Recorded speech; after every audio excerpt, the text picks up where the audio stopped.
یہ 20ویں صدی کے آغاز کے وقت جسے ہم پورا کہتے ہیں مڈل ایسٹ، بلکہ صرف مڈل ایسٹ نہیں، پورا شمالی افریقہ سلطنت عثمانیہ کا حصہ تھا، خلافت عثمانیہ۔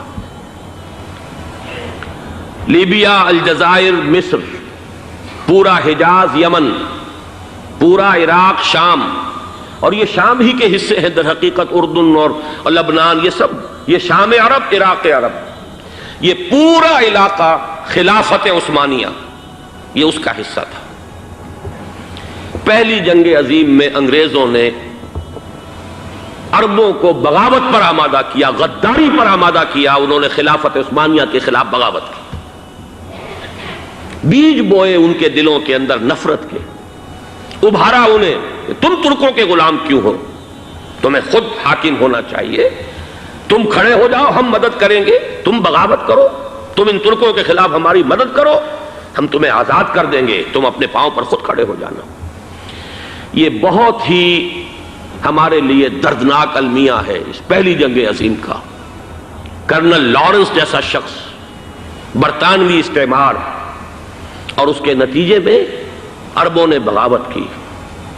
اور اس قدر دردناک بات آپ کو بتا رہا ہوں، میں پہلی مرتبہ جب سن 62 میں حج کے لیے گیا مدینہ منورہ میں، ابھی وہ ریل کے انجن کھڑے ہوئے تھے۔ یہ ترکی کے زمانے میں، سلطنت عثمانیہ کے زمانے میں بغداد سے مدینے تک ریلوے لائن تھی۔ یہ پورا ایک عالم سلطنت عثمانیہ، صرف سلطنت نہیں، خلافت عثمانیہ، پوری ٹرینیں جو ہے ترکوں کی اڑائی گئی، ہزاروں ترکوں کو شہید کیا گیا، یہاں تک کہ صحن حرم میں شہید کیے گئے سینکڑوں ترک۔ یہ جرم تھوڑے نہیں ہے، معمولی نہیں ہے۔ آج جس کی سزا مل رہی ہے، معلوم ہونا چاہیے کہ وہ جرائم کون کون سے تھے۔ اب بھی جو لوگ گئے ہیں انہوں نے دیکھا ہوگا، ترکی کا قلعہ موجود ہے اوپر پہاڑی کے اوپر، حرم کا جو سب سے بڑا دروازہ ہے باب ملک عبدالعزیز، اس کے سامنے ایک لائبریری ہوتی تھی، اب تو غالباً وہ بھی گرا دی گئی ہے، اس کے پیچھے پہاڑی پر ترکوں کا قلعہ ہے پرانا، اس پر توپیں موجود تھیں۔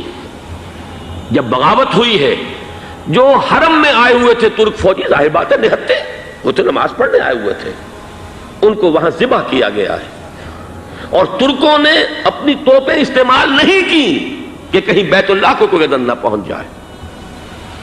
بہرحال یہ غداری ہوئی ہے پہلی جنگ عظیم کے دوران، اور نہ صرف ترکوں کے، عربوں نے کی ہے۔ جیسا کہ میں نے کہا تھا، دو ہیں سب سے بڑے مجرم روئے ارضی کے اوپر امت مسلمہ کے طبقات۔ ہمارا پنجابی سپاہی بھی جا کر انگریزوں کی مدد کر کے ایلن بی کو قبضہ جو لے کر دیا بغداد کا، اس میں ہمارے مسلمان پنجابی سپاہی بھی شامل تھے۔ یہ خون چکاں باب ہے ہماری تاریخ کا اس صدی کا۔ لیکن اس کے بعد سلطنت عثمانیہ کے ٹکڑے ہو گئے، چیتھڑے ہو گئے۔ ایک انگریز نے لکھا ہے، یہ جملہ زہر میں بجھا ہوا جملہ، کہ تاریخ میں یہ بات ثبت ہو جائے گی کہ ایک انگریز نے اس سلطنت کے ٹکڑے کر دیے کہ جو عمر فاروق نے قائم کی تھی رضی اللہ تعالیٰ عنہ۔ یہ پورا عالم، یہ تمام علاقہ کس نے فتح کیا تھا؟ یہ بات ہاتھ بدل گئے تھے، پھر ترک آ گئے، خلافت عثمانیوں کے پاس چلی گئی، لیکن یہ سلطنت تو حضرت عمر رضی اللہ تعالیٰ عنہ کے زمانے سے چلی آ رہی تھی۔ اس کو ایک انگریز کرنل نے، اور اس نے بغاوت پہ آمادہ کر کے عربوں کو اور ترکوں کے پیٹھ میں چھرا ڈھپوا کر ان کے ذریعے سے اور ٹکڑے کر دیے۔ لیکن جب جنگ ختم ہوئی، اب انہوں نے کہا کہ اب ہمیں آزادی دیجیے، تو اب انہیں معلوم ہوا کہ غداروں کو دنیا میں کیا ملتا ہے۔ ٹکڑے کر دیے گئے۔ یہ حصہ عراق یہ انگریز کے پاس رہے گا، شام کا یہ علاقہ یہ فرانسیسیوں کے پاس رہے گا، مصر پر انگریزوں کا تسلط رہے گا، لیبیا اطالویوں کے پاس رہے گا۔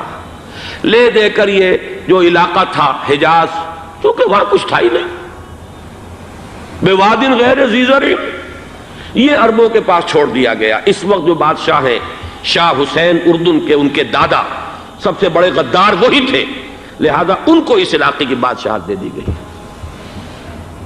اس کے بعد نجد سے ایک تحریک اٹھی ہے، وہ سعودی جو خاندان ہے وہ نجد سے اٹھا ہے۔ نجد میں اس وقت کچھ بھی نہیں تھا، وہ تو صرف ریت کے تودے تھے اور کچھ بھی نہیں، لہذا ادھر کسی استعماری قوت کو دیکھنے کی ضرورت ہی نہیں تھی۔ وہ تو بعد میں تیل برآمد ہوا اور اس کی حیثیت ہو گئی، اور یہ امارات کا علاقہ جو ہے اس کی دنیا میں اب گویا کہ یوں سمجھیے کہ جو سب سے زیادہ اہم علاقے ہو سکتے ہیں روئے ارضی کے نقشے پر، ان میں سے ایک وہ ہو گیا. لیکن یہ اس وقت کی بات میں کر رہا ہوں، کوئی حیثیت نہیں تھی، لہذا اس کو چھوڑ دیا گیا. یہ ہے تاریخی پس منظر، یہ لکیریں جو کھینچی گئی ہیں. یہ ایک ملت اسلامیہ کو جو قومیتوں میں تقسیم کیا گیا، پھر نعرے لگوائے گئے المصر للمصریین الشام للشامیین. اب شامی ایک علیحدہ قوم ہو چکے ہیں، مصری ایک علیحدہ قوم ہو چکے ہیں، عراقی ایک علیحدہ قوم ہو چکے ہیں. یہ ساری تقسیمیں استعمار کی پیدا کرنا ہے، اس کا کوئی تعلق اسلام کے ساتھ نہیں. اب ضرورت تو اس بات کی تھی کہ استعمار کے پنجے جب یہاں سے کچھ ہٹے، دوسری جنگ عظیم کے بعد ایک دور آیا، امریکہ ابھرا ہے دنیا کی عالمی سطح پر سیاست میں. اس کے ہاں کچھ آزادی کے تصورات تھے، اس نے بھی سپورٹ کیا. برطانیہ کمزور ہو چکا تھا، وہ اتنے بڑے علاقے کو اب ہولڈ نہیں کر سکتا تھا. ہندوستان بھی آزاد ہوا، پھر یہ کہ اور دوسرے علاقوں سے بھی اس کو پسپائی اختیار کرنی پڑی. استعمار کے پنجے جس طرح بھی ہوئے، ان کے سینوں سے، عربوں کے سینوں سے جو ہے گویا کہ وہ ہٹے. لیکن امریکہ نے ایک اپنی بہت بڑی حکمت عملی جو اختیار کی، عالم عرب کے سینے میں اسرائیل کا خنجر پیوست کر دیا تاکہ یہ کبھی آزاد نہ ہو جائیں، ہمارے انگوٹھے تلے رہے، ہماری پالیسی گورن کرے. یہ استعمار کا دوسری جنگ عظیم کے بعد، جہاں برطانوی استعمار، فرانسیسی استعمار رفتہ رفتہ یہ ہٹنے شروع ہوئے. صدر ناصر نے انگریزوں کو اٹھا کر پھینکا میڈیٹرینین میں اور دوسرے جگہوں سے. الجزائر نے آزادی حاصل کی فرانس سے، اطالویوں سے جو ہے لیبیا والوں نے آزادی حاصل کی. یہ ہو گیا، لیکن ایک خنجر پیوست کر دیا گیا اسرائیل کا سینہ عرب. اس صورتحال میں ظاہر بات ہے کہ ایک تو بڑی آئیڈیل پوزیشن تھی کہ پورا عالم اسلام متحد ہو، لیکن وہ تو بہت دور کا خواب معلوم ہوتا ہے. علامہ اقبال سے بڑا کوئی نقیب نہیں ہے ملت اسلامی کی وحدت کا. ایک ہو مسلم حرم کی پاسبانی کے لیے، نیل کے ساحل سے لے کر تا بخاک کاشغر. لیکن انہیں بھی اپنے لیکچرز میں کہنا پڑا کہ اس وقت جو صورتحال ہے، پورے عالم اسلام کی ایک وحدت بن جانا تو تقریباً ناممکن نظر آ رہا ہے. اگر کسی طرح ایک common wealth of Muslim nations وجود میں آ جائے تو بھی بڑی کامیابی ہوگی.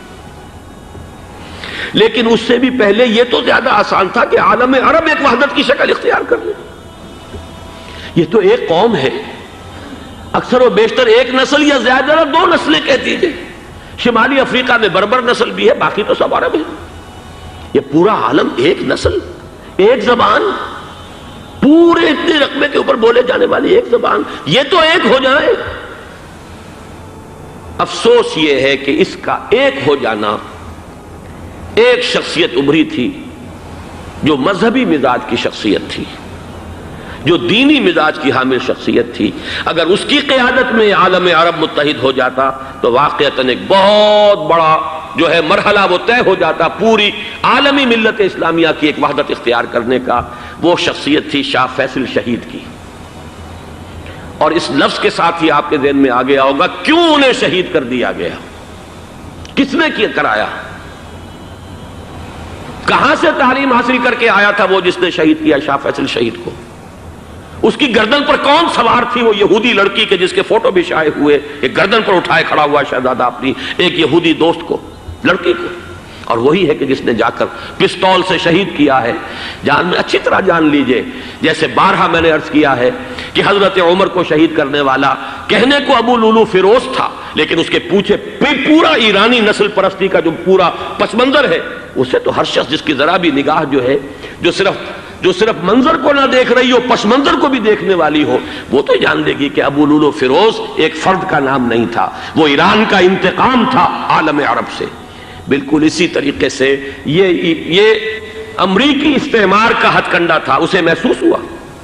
شاہ فیصل مذہبی مزاج کا شخص یہ ابھر رہا ہے، اور یہ شاہ فیصل کی حکمت عملی کا ذرا آپ اندازہ کیجئے. لاہور میں سمٹ کانفرنس ہوئی، اس میں وہ آئے، سب سے ٹاورنگ پرسنالٹی پورے اس وقت عالم اسلام کے اندر شاہ فیصل کی تھی. اور وہ گویا کہ ایک بہت ہی جس کو کہا جائے کہ ایک بہت ایلڈرلی، ایک بزرگانہ ایک شخصیت جو ہے اور انہوں نے اپنے دولت کے دروازے، عرب میں وہ مشہور تھے کہ نہایت خسیس اور بخیل انسان ہے، اس لیے کہ وہاں وہ خرچ کرتے تھے حساب کتاب کے ساتھ، لیکن ان کے خزانے کھلے ہوئے تھے عالم اسلام کے لیے، ادھر بھی مدد ہے، ادھر بھی مدد ہے، ادھر بھی کام ہو رہا ہے، ادھر بھی کام ہو رہا ہے۔ پھر انہوں نے تیل کا ہتھیار استعمال کر کے ایک دفعہ امریکہ کو دن میں تارے دکھا دیے تھے، لہذا ان کا ہٹایا جانا سین سے یہ امریکی استعمار کے لیے لازم تھا۔